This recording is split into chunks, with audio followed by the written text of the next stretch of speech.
안녕하세요. 제 아름다운 선물입니다. 오늘은 개화기 문화의 선구적인 인물인 문인이며 언론인, 연극인, 교육자, 영화인에 이르기까지 폭넓은 활동을 펼쳤던 윤백남님의 단편소설 순정의 호동왕자를 소개해드립니다. 먼저 낭독해드렸던 정렬의 낭랑공주의 후편이라 생각하셔도 좋을 것 같습니다. 오늘도 편안하고 유익한 시간 되시길 바랍니다. 순정의 호동왕자 윤백남. 고구려 대무신왕 15년 가을 해가 서편 벌판으로 뉘엿뉘엿 넘어가려 한다. 바야흐로 하늘을 찌를 듯한 고구려의 세력이 한토의 낭랑까지도 집어삼켜서 어제까지도 낭랑의 서울이던 땅이 오늘의 고구려의 일읍으로 되었다. 그로써 읍의 교회 멀리 폐수를 굽어보는 아담한 재릉에 한 개 새로운 무덤이 서 있었다. 고귀한 사람의 무덤인 듯 그 앞에 아로새긴 돌이며 무덤의 높이가 보통 평민의 무덤은 아니었다. 그리고 이 근처의 무덤이 모두 한풍을 띄운 데 반하여 이 무덤만은 고구려풍이다. 황혼의 해를 등으로 받고 고요히 누워있는 이 무덤 위로 깃을 찾아가는 몇 마리의 까마귀가 울며 지나간다. 황혼의 교회, 황혼의 무덤, 고요한 사위였다. 황혼도 어느덧 대지로 사라지고 불그스름한 가을달이 동력 하늘로 솟아올랐다. 동력 하늘에 솟아오른 달의 그림자가 소 한 마리의 길이쯤 높이 오른 때였다. 한 사람의 그림자가 벌판에 나타났다. 말을 타고 이 재릉으로 향하여 달려온다. 말은 쉽지 않은 명마로서 그 걸음걸이며 숨소리의 웅장함이 가위 용마라 할 듯하나 맑게 오른 주인은 기운이 하나도 없이 말이 달려가는 대로 버려두는 모양이다. 그러나 말은 이 길에 익은 듯 일직선으로 무덤을 향해 달려온다. 이윽고 무덤까지 달려온 말은 무덤 정면을 피하여 측면으로 돌아갔다. 그리고는 마치 다 왔다는 것을 주인에게 알리려는 듯 발로써 땅을 긁으면서 우렁차게 울었다. 말 주인은 말에서 내렸다. 말을 그곳에 버린 채 무덤의 정면으로 돌아왔다. 돌아와서도 무덤 앞에 묵묵히 서 있을 뿐이었다. 아무 말도 없이 머리를 가슴에 푹 묻고 서 있는 그의 두 눈에서는 눈물만 비오듯 하였다. 한 각경을 아무 말도 없이 서 있다가야 그는 도로 말께로 돌아갔다. 다시 맑게 오른다. 그런 뒤에는 다시 아까운 길로 돌아간다. 그는 호동 왕자였다. 낭랑공주의 무덤을 찾아왔던 것이다. 지금 고구려에서는 낭랑을 정복하였다고 그 전승 축하 기분이 온 나라에 넘쳐 있다. 그러나 호동 왕자의 가슴은 쓰리고 아프고 적적할 뿐이었다. 자기는 전승 장군, 말하자면 이 승리를 가장 기뻐하여야 할 것이다.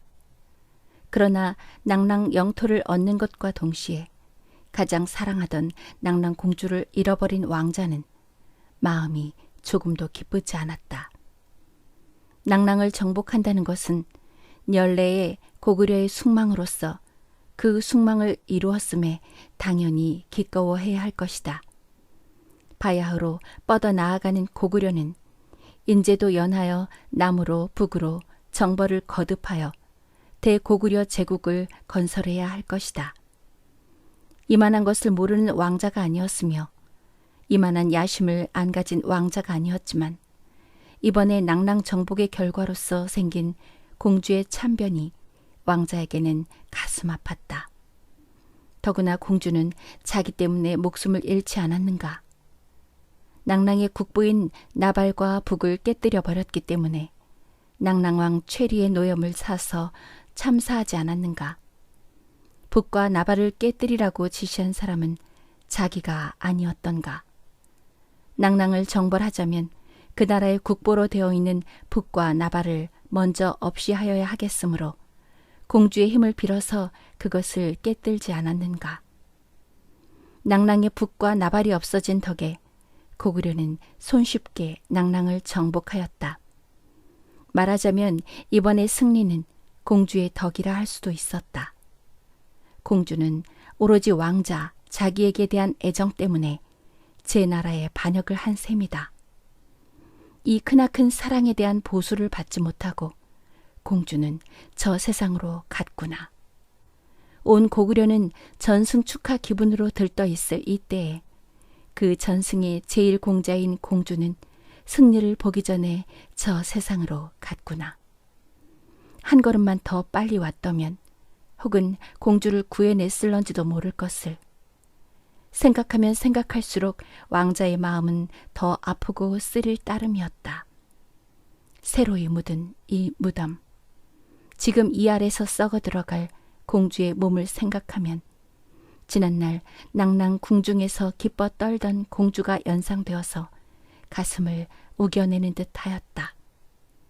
공주여, 공주여. 부르나 대답 없는 무덤 앞에서 부르면 무얼 하리. 그러나 또한 부르지 않을 수 없는 심사를 어찌하랴. 눈물만 한없이 흐를 뿐이었다. 나날이 초췌하여 가는 호동 왕자의 꼴은 아버님 왕에게도 딱하였다.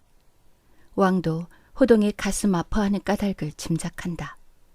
왕자가 그 언제 낭랑 정벌군의 원수로서 출정하려 할 때 내가 전승하면 상으로 무엇을 주랴? 물음에 그때 왕자의 대답이 소신은 다른 소망이 없사옵니다. 낭랑 공주로서 왕자빈을 삼아 줍시사 하지 않았던가. 전승을 하면 당연히 데려올 줄 믿었던 공주를 데려오지 못하고 그 대신 왕자가 음울한 얼굴로 패군 지장과 같이 개선한 모양으로 미루어 짐작컨대 낭랑공주는 분명히 죽었든가 어떻게 된 것이다. 그 뒤로부터 차차 음침해 가고 초췌해 가며 듣건대 간간히 단신 말을 타고 대궐을 벗어나서 일량일씩 없어졌다가 다시 돌아오며 한다는 것을 보니 이것은 정령코 잃어버린 낭랑공주에게 대한 상사병이었다. 이 호동 왕자는 왕비의 소생이 아니었다. 왕비에게서는 아직 소생이 없고 후궁에서 난 왕자이었다. 왕비는 아직 늙지 않았음에 장래를 알 수 없지만 왕으로서는 이 왕자에게 큰 촉망을 두고 있었다. 그런 뜻을 노골적으로 표시한 적은 없었지만 왕의 내심으로는 왕비가 장래에도 소생이 없기를 은근히 바라기까지 하였다. 보아하니 호동 왕자는 아직 소년의 경을 면치 못했지만 그 견식으로든지 무술로든지 역량으로든지 당당한 인물만 모여있는 고구려 조정에서도 가장 빼어나는 인물로서 장차 이 나라를 부탁함에 조금도 근심되는 점이 없는 소년이었다. 왕비에게 장래의 소생이 있다 손치더라도 어떤 자식이 날런지 알 수 없는 배며 비록 걸출이 난다 할지라도 호동보다 더한 인물이 나리라고는 믿지 못할 배다. 그러면 도리어 왕비에게는 소생이 없고 이 호동 왕자가 장차 당신이 승하한 후에는 고구려 임금의 자리를 점령하는 것이 국책상으로 가장 바라는 바였다. 이만한 촉망을 두었으니 많지 왕의 이 왕자에게 대한 사랑은 큰 것이었다. 그 사랑이 크니만치 지금의 초췌한 모양을 볼 때에 왕은 매우 근심되었다. 하루는 왕이 조용히 왕자를 불렀다. 내 마음에 무슨 근심이 있으면 다 말해봐라. 이 말에 왕자는 잠깐 생각한 뒤에 대답하였다. 소신께 무슨 근심이 있사오리까? 아니로다. 근심이 없으면 왜 이렇듯 초췌하였겠느냐. 마음에 있는 바를 다 말하여라. 왕자는 묵묵히 있었다. 묵묵히 있는 동안 그의 눈에서는 다시 눈물만 쏟아졌다. 폐하의 총애하시는 소신이 없고 일국의 왕자이 없고 전승 장군이 없고 온 백성이 사랑해주는 소년 귀인으로서 소신께 무슨 근심이 있사오리까. 다만 왜 그러하온지. 흐르는 눈물 아래서 계속하는 말. 적적하옵니다. 가을철이라 그러하온지. 좀 마음을 괴활히 먹어보면 어떠냐. 노력해왔습니다. 말을 달려보았습니다. 활을 쏘아보았습니다. 사냥을 해보았습니다. 그렇지만 마음은 꺼질 듯한 뿐이로소이다. 왕은 한참을 물끄러미 사랑하는 왕자의 얼굴을 굽어보았다. 왕에게서도 기다란 탄식이 나왔다. 폐하, 왜 그러느냐. 폐하, 소신께 수유를 주십소사. 수유? 얼마 동안이나? 영구히. 왕은 눈을 크게 하였다. 영구히, 폐하. 소신은 왜 그런지 세상 만사가 귀찮고 깊은 산에 들어가서 돌을 닦으며 일생을 보내고 싶습니다. 그게 무슨 소리냐. 너를 보내고는 내가 견딜 듯 싶으냐. 나는 참는다 치고라도 고구려 백성이 가만히 있을 듯 싶으냐. 온 국민의 총망이 너의 어깨에 있는 줄 너도 알지 않느냐. 용맹한 왕자. 전승 장군으로서의 신망은 왕의 깨우침이 아닐지라도 자기도 잘 알고 있는 바다. 그러나 그 모든 명예가 왕자에게는 귀찮고 시끄러울 따름이었다. 그래도 백성의 말썽까지 어떻게 모면한다 할지라도 장차 이 나라를 누구에게 부탁하겠느냐. 아예 그런 생각은 말아라. 부왕의 간곡한 말 가운데서도 호동은 가슴이 뜨끔하였다. 지금의 부왕의 말의 뜻은 장차 자기를 태자로 책봉하려는 의향인 모양이다. 지금 왕자라는 이 자리도 귀찮거늘 태자의 자리를 어떻게 감당하나. 왕은 이 왕자의 쓸쓸해하는 심사를 얼마간이라도 위로하고자 나라의 1등 여학들을 뽑아서 왕자 궁으로 보냈다. 어느 날 호동왕자가 역시 외로운 심사로서 뜰에 떨어지는 낙엽을 보고 있을 때에 호련히 여학이 울리는 요란한 음악 소리가 났다. 왕자는 깜짝 놀랐다. 왕자 궁에는 여학이 없었거늘 웬일인지 알 수 없었다.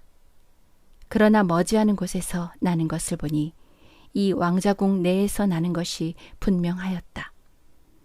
시녀를 불러서 물어보고 왕자는 비로소 부왕이 자기를 위로커져 보낸 여학인 줄 알았다. 왕자는 부왕의 이 일이 고맙기는 하였다. 그러나 자기의 구슬픈 심사와는 반대되는 흥성스런 음악이 도리어 왕자에게는 귀찮았다. 잠시 앉아서 듣기 싫은 음악에 귀를 기울여도 보았지만 종래 참지 못하여 몸을 일으켰다. 머리를 가슴에 푹 묻고 나가는 왕자. 왕자가 왕자궁 문 밖까지 나가매 음악은 싱거운 듯이 제 혼자 멎어버리고 버석거리는 낙엽의 소리만 어수선하였다. 왕자궁을 나선 호동 왕자는 차차 대궐 후원으로 돌아갔다. 낙엽으로 한 벌 덮인 후원. 낙엽이 비오듯 하는 사위. 성기성기 줄기만 남은 늙은 나무들에는 가지 끝에 아직 떨어지지 못한 잎이 두세씩 달려있을 뿐 천하는 만추에 잠겨 있었다. 그 성기성기 나무 줄기 틈으로는 누런 가을 햇볕이 기운 없이 내려 비추이고 있다. 푹푹 발이 빠지는 낙엽을 밟으면서 왕자는 천천히 발을 뒷동산으로 옮겼다. 동산 마루터까지 올라가서 왕자는 이마에 손을 대고 한없이 서남쪽 하늘을 바라보았다. 멀리 보이지도 않는 서남쪽에는 낭랑공주의 무덤이 있는 것이다. 아, 탄식과 함께 좌우 뺨을 흐르는 눈물을 씻을 생각도 않고 무한히 왕자는 동산 마루턱에 서서 서남쪽 하늘만 바라보았다.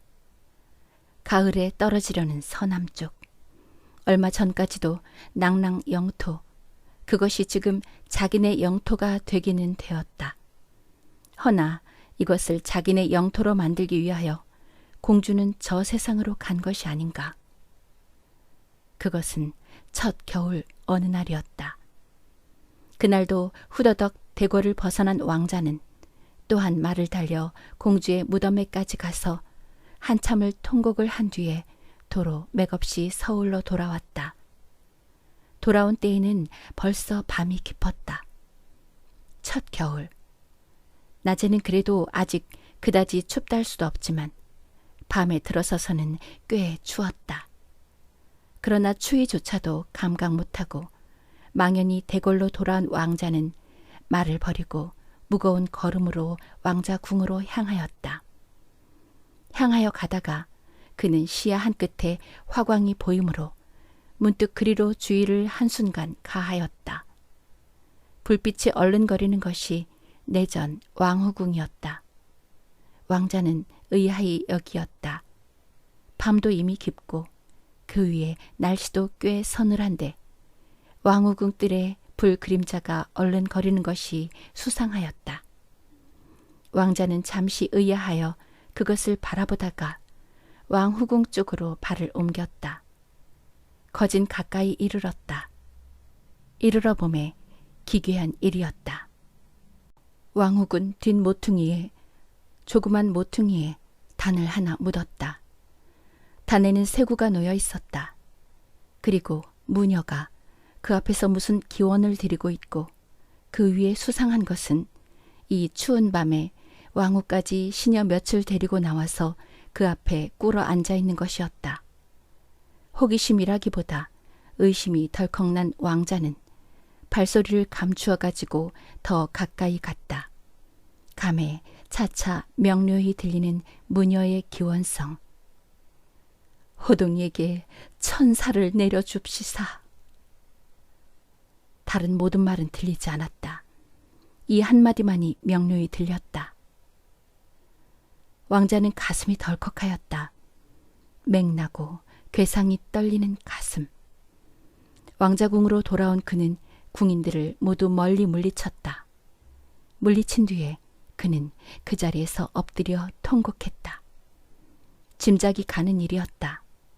왕후는 자기를 미워한다. 지금 국왕 이하 온 국민의 신망이 모두 자기에게 있는지라 왕후는 이것을 꺼리는 것이다. 아직도 왕후는 소생이 없다. 그러나 늙지 않는 몸이며 장래에도 그냥 소생이 없으리라고는 말할 수 없는 때다. 그러나 부하 이하 온 국민의 신망이 죄다 자기에게 몰려 있느니만치 어느 날 자기가 이 나라의 태자로 책봉될런지 예측할 수 없다. 이번 낭랑 정복 이후로 조야의 신망은 더욱 두터워져서 태자 책봉의 여론도 꽤 높이 올라있는 모양이다. 그 뒤에 부왕도 나날이 자기를 더 어여삐 보니까 이 일이 언제 구체화될지 그것은 단지 시일 문제뿐이다. 그러한 가운데서 왕후는 자기의 입장을 위태롭게 여기고 겸하여 장래 자기의 몸으로 왕자를 탄생하면 그 왕자가 당연히 누릴 태자의 위를 호동에게 빼앗길까 두려워 지금 그 방자를 하는 것이었다. 자기는 태자의 위 따위는 부럽지 않다. 일찍이 탐내어 본 일도 없다. 이전 낭랑공주가 아직 살아있고 그 낭랑공주를 왕자비로 맞을 공상을 할 때에도 한 번도 태자위를 동경하여 보지를 않았다. 이 나라의 충성된 신자로서 공주와 함께 부귀와 영화의 일생을 보내는 것이 최대의 희망이었지 그 이상은 촌보도 나서본 일이 없었다. 공주를 잃은 뒤에는 지금은 단지 죽어지지 않으니 그냥 살아가는 것이지 살기조차 귀찮은 지경이다. 만약 죽어지기만 하면 자기는 달갑게 그 죽음을 맞이할 것이다. 그렇거늘 왕후는 왜 이다지도 야속한 행동을 하는가? 왕후께 대하여 아무 적의도 품고 있지 않는 자기를 왜 적으로 여기고 죽기를 축수하는가? 호동은 왕후의 심사가 너무도 야속하여 통곡하였다. 자기의 죽음을 축수하는 것이 미워서가 아니라 그런 비열한 행동을 하는 것이 딱하여서 통곡하였다.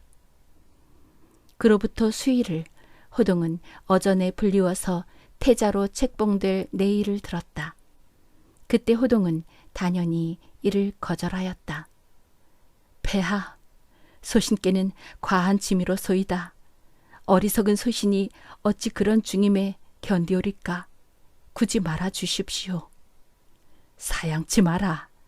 너밖에는 후자도 없으려니와 그 중임에 견딜 사람이 어디 있느냐? 아니올시다. 몇백 년을 더 기다려서 폐하 천수만세 시에 유언으로 책봉을 합셔도 늦지 않을까 하나이다. 이리하여 아직 폐하 즉위 중에는 왕후께 태자가 탄생될런지도 알 수 없다는 뜻을 암시하였다. 왕도 호동 왕자의 적적한 심사를 얼마만치라도 낮게 하고자 이 길보를 들려주었지만 당자가 이렇듯 굳이 사양하는 바에는 더 말하기도 어려웠다. 그래서 이 문제는 유야무야 중에 사라지고 말았다. 그러나 이 소문은 대궐과 조정에 쫙 퍼졌다. 조정에서는 이 문제를 당연히 여겼지만 왕후에게는 청천벽력이었다. 신령께 축원하여 호동 왕자의 생명을 없이 하려던 왕후는 인젠 그런 유유한 방책을 쓸 수가 없었다. 문제는 목첩에 임하였다. 빨리 어떻게 해결을 짓지 않으면 호동이 태자로 책봉이 될런지도 알 수 없다. 호동만 태자로 책봉이 되면 호동의 생모 후궁에게는 영화가 이를런지 알 수 없지만 자기의 위라는 것은 더 위에 지나지 못한다. 지금 아무리 왕후라 할지라도 태자의 생모가 못 되는 자기는 장래에 태자가 등극할 때는 귀찮은 존재로 되어버리고 말 것이다. 자기 하나면 그도 또한 참을 수 있으려니와 만약 장차 자기 몸에서 왕자까지 탄생되고 보면 어떻게 될까? 자기 몸에서 왕자가 탄생되면 왕의 적출 장자로서 당당히 장래 이 나라의 국왕이 될 인물이다. 그러나 탄생되기 전에 호동이 태자로 책봉되면 장래의 태자는 왕의 서자 때문에 그 위를 빼앗길 것이고 그 뒤로는 대대로 몇십 대 몇백 대를 내려갈지라도 가련한 존재로 될 것이다. 이 점을 생각할 때에 왕후는 이 일을 그냥 둘 수가 없었다. 그러나 어찌할까? 자기는 아직도 왕자를 탄생치 못할 뿐더러 수태치도 못했다. 아직 수태도 안 된 장래 왕자를 위하여 호동을 태자로 책봉치 못하게 할 수는 없다. 그 위에 군신 간의 신망이 그만치 두터운 호동을 핑계 없이 태자로 책봉치 말랄 수도 없는 노릇이다. 그러면 어찌하나? 인제는 천년 세월하고 신령님께 축원이나 하다가는 대사를 그르칠 염려가 있다. 좀 더 바삐 서두르지 않을 수가 없다. 이리하여 왕후는 어떤 조용한 기회를 타서 왕께 호동 왕자를 참소하였다. 폐하. 왕의 앞에 머리를 푹 수그리고 울기만 하는 왕후를 왕은 달랬다.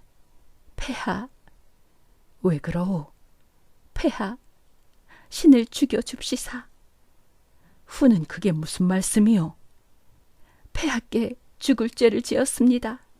죽여줍시사. 왕은 의아히 여겨서 그냥 그 연유를 따져 물었다. 여기 대하여 왕후는 매우 주저하면서 한 장 글호를 꺼내어 바쳤다. 그것은 위아래로 모두 찢기운 중에 단 한 구절만 아직 남아있는 편지의 조각이었다. 이루지 못할 소망을 그래도 단념치 못하고 못내 그리워하는 호동은 위에도 없고 아래도 없는 글이었다. 그러나 그 필적은 틀림이 없는 호동 왕자의 것이었다. 폐하, 호동이 신께 이런 편지를 보냈습니다. 이것이 모두 신의 미력에서 나온 일이니 신을 죽여줍시사. 왕은 대답 없이 그 글만 보고 있었다. 얼굴의 빛은 완연히 불쾌하였다. 이것을 폐하께 아뢰자니 폐하께서는 호동을 믿으시는 터라 도리어 신을 의심하실 것이 없고, 이 편지를 받은 뒤 반삭을 혼자서 번민하였습니다. 그러나 여전히 대답 없는 왕. 불쾌한 표정은 점점 더 농후하여 갔다. 믿으려나 믿기지 않는 일인 동시에 믿지 않으려니 안 믿을 수도 없는 노릇이다. 이 달필의 필적은 틀림이 없는 호동의 것으로서 위필은 절대로 아니다. 그러나 호동의 인격으로서 능히 이런 일을 할까? 이튿날 왕자는 부왕의 앞에 불리웠다. 야, 네? 왕후는 내게 어떻게 되는 분이냐? 모후 되시는 분이옵니다. 대답은 하였다. 그러나 왕의 너무도 엄한 얼굴에 호동은 깊이 의아히 여기지 않을 수 없었다. 아직껏 자기에게 이렇듯 엄한 표정을 보인 일이 없는 부왕이었거늘. 왕은 대답을 듣고 휙하니 무슨 종이 조각을 하나 호동의 앞으로 던졌다. 허리를 굽혀서 그것을 들어 펴보니 그것은 자기가 낭랑공주를 너무도 사모하는 나머지에 종이 조각에 그 심사를 끄적거리다 찢어버린 부스러기였다. 호동은 얼굴이 화끈거렸다. 부왕께 자기 심경을 고백하려 하였다. 그러나 영리한 왕자는 즉시 다른 생각이 나서 그것을 중지하였다. 왕은 아까 자기에게 왕후의 일을 물었다. 그런 뒤에 종이 조각을 자기에게 보였다. 그러면 이 종이는 필시 왕후와 무슨 결연이 있는 것이다. 이렇게 생각할 때에 호동은 이 편지의 출입구를 통찰하였다. 동시에 그 어떤 겨울밤 자기에게 천사를 내려달라고 신명께 빌던 왕후의 모양이 서원히 보였다. 왕후는 신명께 자기를 죽여달라고 빌었지만 이것이 성사가 되지 않으므로 방법을 돌려서 왕으로 하여금 자기를 죽이도록 하고자 계획함인 모양이었다. 이 이면의 전인을 통찰하자 왕자는 그 자리에 넙적 엎드렸다. 폐하, 소신이 망령이 나와 죽을 죄를 지었습니다. 흐르는 눈물, 떨리는 가슴으로써 부왕께 이렇게 복죄를 하였다. 그래도 반신반의로 왕자를 힐난하던 왕은 왕자의 복죄를 보고 그만 기운이 빠진 모양이었다. 잠시를 뚫어져라 하고 왕자를 굽어보았다. 그런 뒤에 노염을 억누르는 모양으로 한마디씩 숨찬 소리로 괘씸한 놈 같으니 내 공적을 생각해서 이번만은 목숨은 부지 되나. 이렇게 말하고는 잠시 말을 끊었다. 냉큼 오늘로 이 대궐에서 나가거라.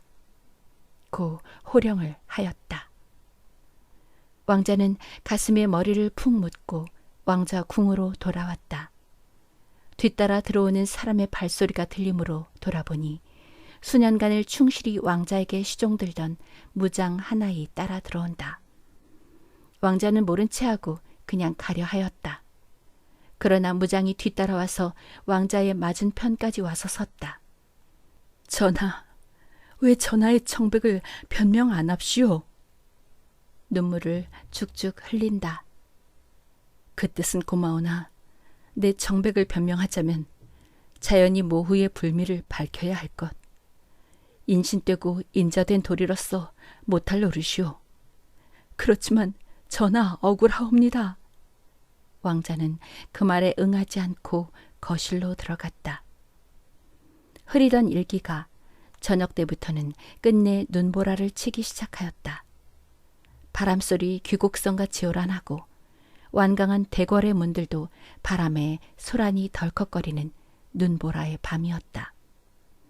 충실한 무장은 밤중에 깨어서 왕자의 거처하는 곳이 춥지나 않은가 하고 몰래 가서 엿보았다. 그러나 이맘때쯤은 호걸다운 코 고는 소리가 나던가 그렇지 않으면 불을 밝히고 그냥 앉아있던가 해야 할 왕자의 거실은 캄캄할 뿐 아니라 조용하기 짝이 없다. 무장은 우들우들 떨면서 툇마루에서 한참 동안을 방 안의 동정을 엿들었다. 그러나 방 안에는 여전히 인기척도 없다. 드디어 결심을 하고 들어가서 불을 밝히고 보매 왕자는 그 방에 없을 뿐더러 방 안이 정하게 정리되어 있으며 걸리어 있던 낭랑공주의 족자까지도 없어진 것으로 보아서 왕자가 이 대궐을 벗어난 것이 분명하였다. 무장은 달려나가 보았다. 왕자의 애마까지도 없어졌다. 그러나 무서운 눈보라에 쌓여서 왕자의 간차취는 알아볼 바이 없었다. 대궐을 벗어난 왕자는 꿈에조차 사랑하는 공주의 족자를 품은 채로 눈보라를 무릅쓰고 애마를 달려서 공주의 무덤으로 향하였다. 세상 만사가 귀찮은 가운데서 그래도 부왕의 애정뿐은 저버릴 수가 없어서 살기 싫은 목숨을 그래도 부지하여 오던 왕자는 지금 부왕의 의심까지 산 이상에는 더 살아갈 필요며 의무도 없었다. 그럴진대 사랑하는 공주가 있는 나라로 자기도 가서 이 생에서 못다한 재미를 내 생에서라도 보기 위하여 최후의 길을 눈보라를 쓰면서 낭랑을 향하여 말을 달리는 것이었다. 일양 북내. 긴 겨울도 어느덧 지나가고 따사로운 양춘이 이르렀다. 북극 고구려에 두껍게 쌓였던 눈도 봄의 따스한 볕에 차차 녹아서 그림자가 열버갔다. 그 두껍던 눈이 차차 열버감을 따라서 눈 아래 감춰졌던 만물이 세상의 표면에 나타날 때에 낭랑공주의 무덤 위에 한 개의 새로운 시체가 봄의 대지 위에 나타났다. 에마 홀로이 대궐로 돌아오고 그 주인은 종적이 사라졌던 호동 왕자의 주검이었다.